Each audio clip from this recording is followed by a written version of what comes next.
This is my NVIDIA Shield Pro. Normally, it streams movies and TV shows, but today, it's gonna be hosting a Minecraft server. Alright, so in order for this to work, we are going to need to install some tools onto my computer. These will allow us to communicate back and forth with the NVIDIA Shield. And then from there, hopefully, we are able to host a Minecraft server on the NVIDIA Shield. For that, I already have what I think is all we need pulled up here. So first we have the Android SDK platform tools. We primarily just need the Android Debug Bridge or ADB. This will essentially allow us to see and connect to the NVIDIA Shield. I'm going to be using network debugging for this. Next we need screen copy. This is going to allow us to actually mirror the NVIDIA Shield screen over to my desktop. So that way I don't have to go into the other room with the NVIDIA Shield and do everything from there, which is a lot more tedious than just being able to do it from right here. Last, we are going to be using Termux, which essentially, it says it right here, basically is a terminal and acts as a Linux environment. Anyways, with that out of the way, let's go ahead and download all of these. 1, 2, and 3. Alright, so I have them right here, Termux, the Android Developer SDK here, and the screen copy right here. So the first thing that we are going to do is actually extract the Android Developer tools. So I'm just going to drag this over to my desktop here. So now we have that, and then what I want to do is actually open a terminal here, or a Windows PowerShell, and actually see if it recognizes the ADB version. I think I can just go like this. I think I might have to do...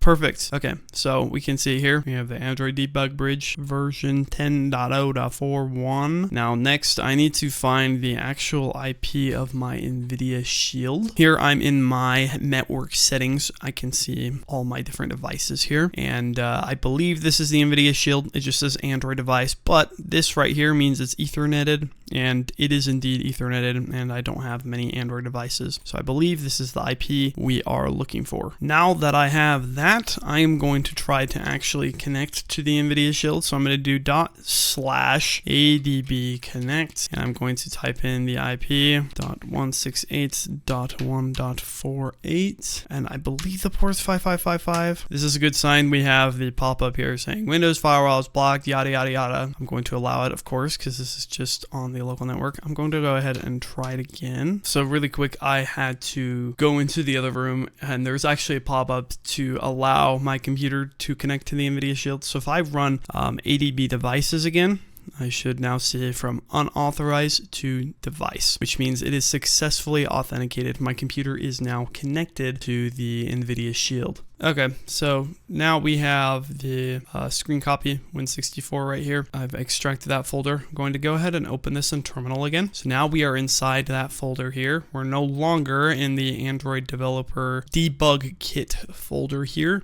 And let's see if we can run this. Just let's see if it works. So ./screencopy.exe. Okay.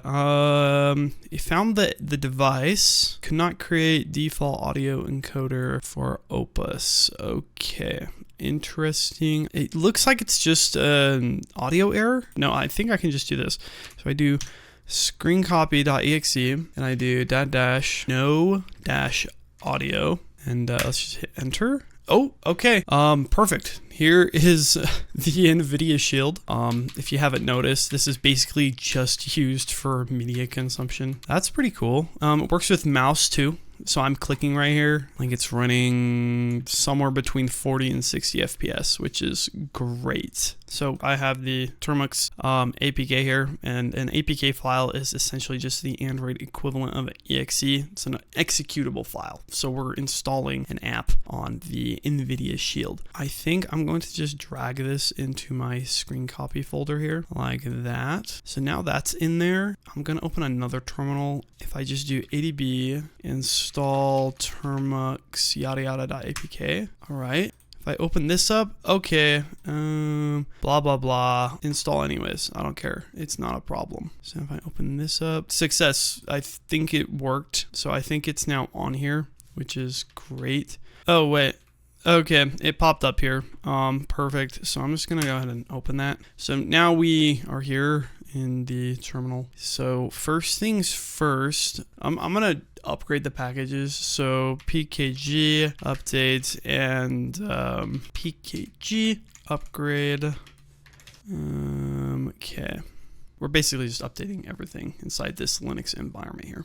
All right, everything is done updating and downloading. So I'm just going to go ahead and clear the terminal. So that way it's nice and clean here and ready for everything else. So the next thing that we need to do is actually install Java. So that way we can host the Minecraft server. Let's go ahead and do that. I believe it's just, I've done this before. OpenJDK 21. Okay, yes, this should download. We have plenty of storage here on the Shield Pro, so I'm not worried about that. All right, Java has installed, so let's see if it worked. We should just be able to do Java dash version. And as we can see here, OpenJDK version 21, which is perfect. And I also want to install a monitoring tool like Task Manager so I can see what's going on once we get the Minecraft server installed. So I think if I just go package install btop, what about package install htop? That'll work. Okay, sure. It doesn't like btop, but we have htop. So htop, if I go htop, you can't even really say, oh yeah, you kind of can. So we're using 1.88 gigs out of 2 gigs. We have our swap here. Okay, perfect. So now I think I want to see, is there anything else here? No, there's nothing else. No other folders or anything. Okay, that makes sense. This is its own subsystem here. I'm going to make a directory, Minecraft server. Yeah, cd Minecraft server. So now we have the Minecraft server folder here where we're going to be putting everything into. So now we need to download the Minecraft server jar so that way we can actually run the Minecraft server. So I think I'm going to just do a Minecraft Java server, not like Bedrock or anything. And I'm just going to do the regular download from the Minecraft website, not like Paper or Forge or anything. Let's see if we can run the latest version of the game, which at this current moment is 26.2 here. Let's go ahead and download that. Okay, and I'm going to drag this to the desktop as well. And I am going to go ahead and put this in the screen copy folder. And I'm going to go ahead and open another terminal for like the 10th time. And from here, we need to actually put the Minecraft server jar that we downloaded onto the NVIDIA Shield. I think the easiest way to do that would just be to go maybe push. What did I even, you know what is it even named? I already forgot. It's just server.jar. Okay, perfect. This is pushed. So now the Minecraft server.jar file is on the NVIDIA Shield. Back in the NVIDIA Shield here, we need to actually put that server.jar into our Minecraft server folder here that we just made. I am going to do /sdcard download and then server.jar to Minecraft server/server.jar. I forgot that we are already in Minecraft server, so it's trying to move it to another folder, basically, another Minecraft server folder. We just need to tell it that we want to move it to here. I forgot. Need to run termux setup storage. That's pretty important. Yes, we need to allow it. Okay. Now, if I go ahead and run that again, perfect. So now we should see server.jar is successfully in there. This should just be like every other Minecraft server I have ever set up, except I'm going to give it a minimum of 512 megabytes of RAM, and I'm going to give it a maximum of, like 1500 megabytes, like 1.5 gigabytes, and then jar, no GUI. I think that's correct. Wait, I am struggling today. Server.jar, no GUI. Unrecognized. Oh, oops. What does this say? Dash jar. Okay, I just missed dash jar here. Server.jar, no GUI. I think we need a newer Java version. I didn't think it would, but I guess this is like the latest version of Minecraft. Let's see, 25. Yeah, so now I think this should work. This is the correct version of Java for this Minecraft version. I should have checked that before. I just defaulted to 21 because I myself host like 3 or 4 Minecraft servers and they're all on JDK 21, but they are older versions. So I think that was why. Let's go ahead and try this again. Okay. Nope, really? Java-version. Oh, what? I think it's pointing to Java 21. I'm going to point to Java 25. Okay, There we go. Yeah, it did. Let's try this like for the millionth time. Actually, I think this is like the third time. Okay, I think it's doing something. Oh, yeah, UELA. Okay, so now if I go here, ULA. Okay, yeah. So we're going to do echo EULA equals true, and we're going to put that in EULA.txt. Perfect. Let's make sure it actually saved. So now we can see here, EULA equals true. Gonna go ahead and exit that. Now we can run it again. Right, starting the Minecraft server. Is this working? Oh, it is here. The Minecraft server is running on the NVIDIA Shield right now. I'm using all default settings, so we'll see how that goes. Now that we have the Minecraft server running, I'm going to go ahead and try to join it, and hopefully that works. Let's go ahead and see if it shows up. I'm going to allow it on the network so we can actually see. Let's go ahead and try adding it. So the IP was 192.168.1.48, port is 25565. Don't see it. Oh, okay. It was just taking a second. It was taking its sweet time there, but as you can see, this is the NVIDIA Shield. Let's go ahead and try and join it. See if it doesn't instantly crash here. All right, we can see I have joined the server. It's still joining world here. It's taking its sweet time, which I don't blame it. This is pretty intense for an NVIDIA Shield.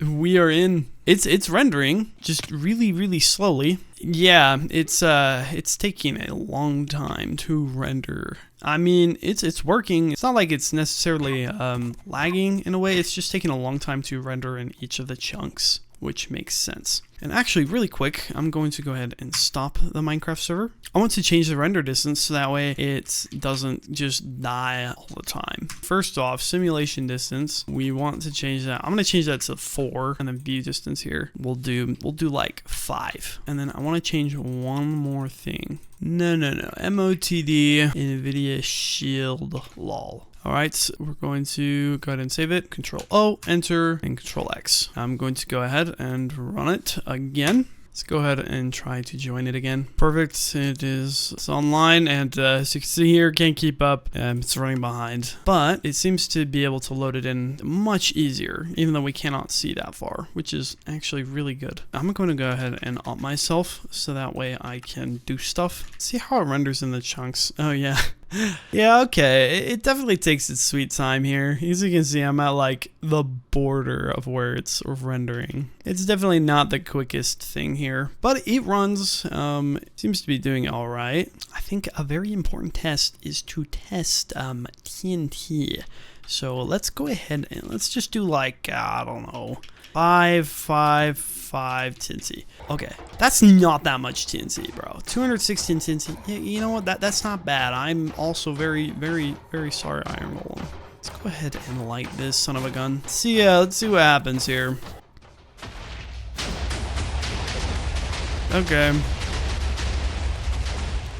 Yeah, that worked just fine as expected though. That wasn't too much, and it was all kind of centered right here. Let's go ahead and open up another session here, and let's run HTOP. So as you can see here, we're using most of the RAM, which makes sense. Let's go ahead and spawn a lot more TNT. So instead of that, I'm gonna do like 30 by 30 by 30. Oh man, that's significantly more, 30,000 blocks. But let's go ahead and light it, and let's see what happens here. Let's see if we can crash it. This might crash it. So HTOP's not really doing anything here. It's not looking too good.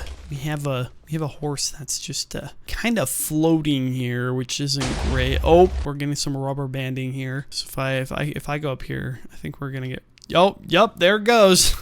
It crashed, which was not too hard to do. I'm not too shocked. We successfully got the NVIDIA Shield running a Minecraft server, which was pretty darn cool. And the fact that this little goober can actually even run this is pretty impressive on its own. I think that concludes this video. I hope you enjoyed this. I will see you later.